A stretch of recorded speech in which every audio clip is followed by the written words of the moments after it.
Olá, meus amigos, bem-vindos a mais um estudo virtual do Grupo Espírita Alta de Souza. Hoje a gente vai falar do livro Leis Morais da Vida, com um tema muito interessante que se chama Sob Dores Extenuantes. É, a gente vivendo num planeta de provas e expiações, esse é praticamente o nosso estado normal, né? De estar sobre uma dor, sobre um sofrimento, sobre uma ansiedade, uma agonia, uma saudade, uma tristeza. E a gente tem momentos de felicidade, a gente tem momentos de alegria, de vigor, mas se descuidarmos, dada a vibração desse planeta, dada as nossas marcas no perispírito, nós acabamos escorregando e parando nas dores, né? E aqui a Joana ela vai falar para gente não só sobre dores, mas dores extenuantes, que são aquelas dores que nos tiram a força, né? São aquelas dores que nos fazem entrar no estado de desânimo, achando que tudo que nós estamos fazendo não faz nenhum sentido, não tem valor para nada. E é esse sentimento que, na verdade, faz a gente desistir. É, Existe um livro do Humberto de Campos, existe um texto, melhor dizendo, do Humberto de Campos, no qual ele fala sobre isso, né? Sobre a tentação que é feita ao bom trabalhador e é tirada a sua saúde, é tirada a sua casa e nada o abala, até que vem uma voz, né? Influenciada por um espírito inferior tentando convencer que o trabalho dele de nada adianta. E é isso, por fim, que consegue abater esse trabalhador. E ele, então, para de fazer aquele trabalho que ele vem fazendo todos os dias. Então, antes da gente entrar no estudo, vamos fazer a nossa leitura inicial. É interessante porque eu uso o livro Vida Feliz, da Joana, também, né? E eu abri aleatoriamente e caiu uma mensagem que tem a ver com essa de hoje. Então, é a mensagem 102 do livro Vida Feliz. E ele fala assim: esse teu cansaço contínuo, acompanhado de insatisfação e mau humor, é um sinal vermelho de perigo em tua vida. Resulta da maneira irregular de como vens aplicando os teus recursos e energias sem o competente refazimento. Não te bastarás dormir, dar descanso ao corpo se permaneces emocionalmente inquieto e ansioso. Assim, dá um balanço dos teus atos, medita em profundidade e perceberás que te está faltando o pão do espírito que nutre e reconforta. Reorganiza a vida e busca o equilíbrio enquanto é tempo. Então, vamos fazer a nossa prece, agradecendo ao nosso Mestre Jesus, a Alta de Souza, a Espiritualidade Amiga, por estar em contato com essas palavras, com esse texto tão maravilhoso, que nos traz um acalanto, nos traz um acolhimento diante de tudo que nós passamos, de todas as dificuldades, pedindo que esse estudo também possa revigorar as nossas forças e possa nos garantir o pão do Espírito e não só o pão da carne. Que assim seja, graças a Deus. Então, isso que a Joana fala aqui, né, nesse texto, nesse livro Vida Feliz, da mensagem 102, é sobre o cansaço que a gente tem, né, diante das dificuldades da vida. Não precisa ser uma dificuldade física, pode ser um desânimo, pode ser uma forma de uma quebra numa ilusão, numa expectativa que nós estávamos tendo em relação a algo ou alguém. E tudo isso nos traz essa sensação de fracasso e começa a gerar um cansaço contínuo, como a Joana fala, uma insatisfação e um mau humor. E ela fala que isso é um sinal vermelho. Por quê? A gente fala muito em depressão, ansiedade, síndrome do pânico. Hoje não faltam transtornos que as pessoas sentem e se identificam. Porém, muitos desses sintomas, eles são sintomas que antecedem esse estado do sistema nervoso. Então, por isso que ela fala que é um alerta vermelho, é um sinal vermelho. E ela chama atenção que, na verdade, isso está acontecendo porque a gente não está cuidando bem das nossas energias. Provavelmente a gente está dando valor ao que não deve dar, provavelmente nós estamos priorizando o que não temos que priorizar, estamos organizando mal o nosso tempo de modo que alguma coisa fique desequilibrada. Então, a Joana vai falar para gente o seguinte: sobraçando dores, né? Ou seja, eh, surgindo as dores e aturdido no báratro. Báratro é inferno, né? A Joana usa umas palavras que às vezes a gente tem que procurar no dicionário, né? Procurei aqui para falar com vocês, eu também não sabia o que era báratro. Então ela fala que sobraçando dores e aturdido no inferno das interrogações sem respostas imediatas, exaures-te sem consolo, face às sucessivas desilusões e amarguras. Então, de cara, ela já traz para gente um dos nossos grandes motivos de agonia e ansiedade. Por que comigo? Por que eu não consigo? Por que eu não posso? Por que fulano tem e eu não tenho? Por que eu tento e não consigo? Por que eu peço e não recebo? São respostas, são interrogações sem respostas imediatas. Reparem que a Joana não menciona interrogações sem respostas. Ela fala interrogações sem respostas imediatas. É como se não está no tempo e na hora da gente saber.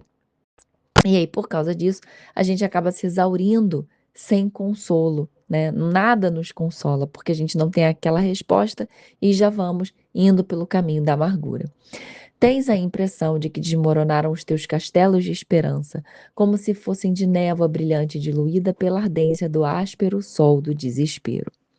Todavia, não obstante o acúmulo dos sofrimentos que te gastam, esmagando os teus anelos, quais arietes da impiedade que destrói, dispões da confiança em Deus e não deves desistir da luta. Arietes é uma palavra que aparece até na Bíblia, e ela é uma palavra para falar de máquinas de guerra, né? Então, são máquinas de guerra da impiedade que destrói, né? Só serve para destruir esse sentimento quando nós ficamos desanimados e sentimos que a nossa esperança ela se esvai como um castelinho de areia, né? Ela fala que isso, na verdade, só serve para que a gente possa ficar angustiado. Então ela fala que quando a gente se sentir desse jeito, que nós possamos pensar na confiança de Deus e não desistir da luta. Todas as lágrimas procedem de razões justas, embora não alcances prontamente as suas nascentes. Então, olha que bonito isso que a Joana fala. Ela fala que assim, eu sei que você não está chorando à toa. Eu sei que você não está triste à toa, mas você não consegue alcançar a razão disso tudo. E essa é o motivo da angústia. Então ela fala: reconforta-te na decisão das atitudes sãs a que te entregas, e não permitas que as leviandades dos fracos e irresponsáveis tisnem de sombra os claros céus do teu porvir. Que é o que acontece, né? A gente já se coloca nessa situação de fragilidade. É, E nesse momento é muito fácil nós ficarmos vulneráveis a notícias ruins, a mais sugestões. Então ela fala para que a gente, a Joana e assim como outros autores, né, da literatura espírita, eles falam muito para a gente partir para o campo da ação. Quando os nossos pensamentos estiverem ruins, pensamentos negativos, pensamentos de vibração inferior, eles nos aconselham a partir para ação. O que seria agir? Seria desde fazer uma prece, é uma forma de ação, até a gente movimentar o nosso corpo para fazer algo de que possamos gostar e sentir prazer, para modificar essa vibração. Ela fala para que a gente faça a nossa parte, ajudando, sem contudo colocar sobre os ombros o fardo da responsabilidade que não te compete. Então, assim, o espiritismo ele é muito bonito e muito interessante, muito inteligente, porque ele tem as palavras certas. Ele fala para que a gente ajude, sem, no entanto, tomar uma responsabilidade que não é nossa. Hoje mesmo eu escutei uma pessoa reclamando, né? Na verdade, se culpando e triste porque não sabia como resolver uma situação que não cabia a ela resolver, né? E aí eu falei, não dá para controlar tudo, a gente pode fazer a nossa parte, né? Ainda falei, deixa para amanhã o problema de amanhã, porque às vezes esse problema nem vai acontecer, nem vai surgir, e é um problema que não é nosso. Então a gente resolve na medida do possível, a gente ajuda na medida que dá para resolver. Se não é nosso, vamos deixar para quem é de direito. Ninguém se poupa as dores inevitáveis na senda evolutiva. Não é justo, porém, permitir que estas esmaguem ou anulem os objetivos relevantes da tua promissora e produtiva reencarnação. Então, ela fala assim: você tem um objetivo que é evoluir nessa encarnação. Independente se você está fazendo o que está todo mundo fazendo, se você está sorrindo como está todo mundo sorrindo, você tem o teu objetivo. Então, não deixe que o exemplo de outras pessoas, a possível sugestão de outra pessoa, atrapalhe isso. Na sequência, ela ainda vai falar que vai falar da morte, né? Porque assim, nessa vibração de negativo, de pensamento negativo, nessa vibração de inferior mesmo, a morte pode parecer um convite interessante, porque ela fala: muitos dizem que a morte vai ser o fim dos padecimentos, mas você sabe que não é assim, né? E por que ela vai falar de morte? Porque, na verdade, ela está falando, ela vem construindo um raciocínio falando de desespero, de fracasso, de tristeza, que são sentimentos que podem, numa situação mais grave, levar ao suicídio, levar a pessoa a tirar, abreviar a sua vida antes da hora, né? Achando que ela vai se livrar desse sofrimento. E ela fala: sabes que não é assim. Então, não adianta, né? Porque a gente, na verdade, vai preservar uma situação que de verdade não acontece. Estás informado que a referência não é correta. Cada vida tem suceder a desencarnação, decorrente dos hábitos a que se afervore. Tem luz da fé que brilha à frente, preserva e a esculpe no cérebro, clareando o coração.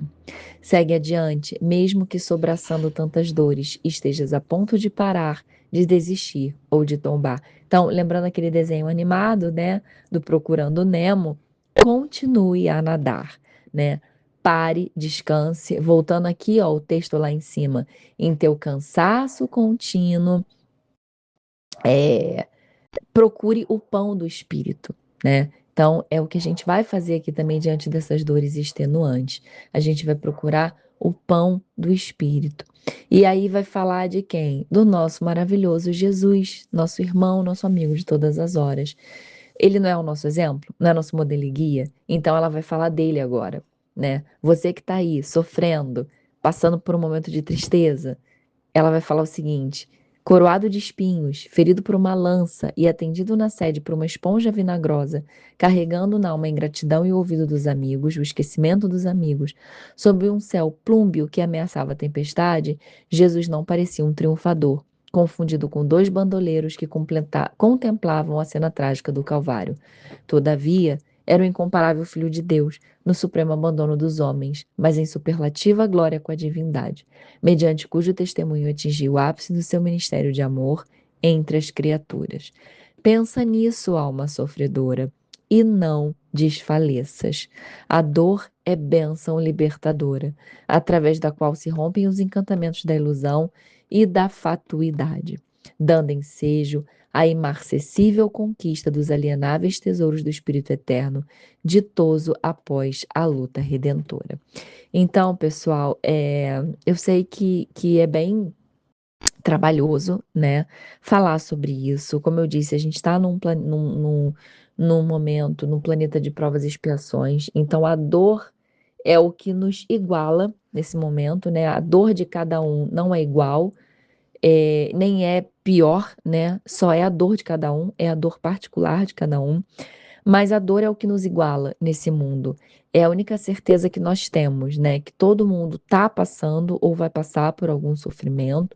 Claro que cada um vai poder dar o tom, né? De como passar por isso. Cada um vai escolher com sabedoria como passar por isso. E todos nós vamos desencarnar. Então, são essas duas certezas que nós temos nesse mundo. E a terceira certeza também, que todos nós estamos amparados, como ela fala ali, né? Que nós temos a confiança de Deus. Então, com essas três coisas, com esse tripé que nos acompanha, de posse dessas informações, a gente tem que não desistir. A gente tem que como é que fala? Reconfigurar essa dor. A gente tem que reconfigurar essa, essa ideia do que a gente está fazendo aqui, né? Muitas pessoas acham. Outro dia eu ouvi uma pessoa falando: ah, eu sou ateu porque que Deus é esse que permite que essas coisas aconteçam, né? O Deus que ela está falando aqui nesse texto, o Deus que quer nos educar, o Deus que quer nos mostrar que nós estamos aqui para evoluir e que não necessariamente isso vai ser com felicidade, do nosso ponto de vista, não necessariamente isso vai ser com momentos maravilhosos, com comilanças, com coisas que nos dão o prazer da carne, o prazer da matéria, com comprinhas, né? Não necessariamente a nossa felicidade vai estar nisso. Esses momentos existem, tem que existir, porque a gente ainda tem uma Constituição que preza por isso, né? Mas, mas que a gente possa lembrar que, na verdade, o que importa é o quanto a gente está crescendo, seja pelo amor ou pela dor. E é nessa hora que, quando estamos diante da dor e do desânimo e de que parece que nada está adiantando, parece que nada do que eu estou fazendo está indo para frente, parece que tudo é em vão, né? É nessa hora que ela fala que a gente é, não desista, né? Que a gente continue sendo mesmo alma sofredora, que nós não desfaleçamos, né? Então é com essa linda mensagem da Joana que a gente vai aqui terminando esse estudo, deixando essa mensagem para vocês.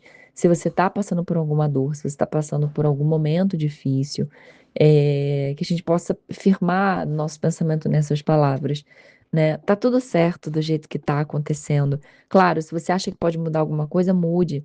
Se tem alguma coisa sobre a sua responsabilidade que você tem condições de mudar, mude sim. O Espiritismo nos convida a fazer esse movimento, mas com esse equilíbrio, né? Vamos fazer o movimento, mas não vamos é, tomar responsabilidades que não são nossas, não vamos antecipar problemas que ainda não chegaram. Vamos ter esse pão do Espírito, que é uma mensagem de consolo, uma boa leitura, e a certeza de que tudo está acontecendo da melhor forma. Que assim seja, graças a Deus.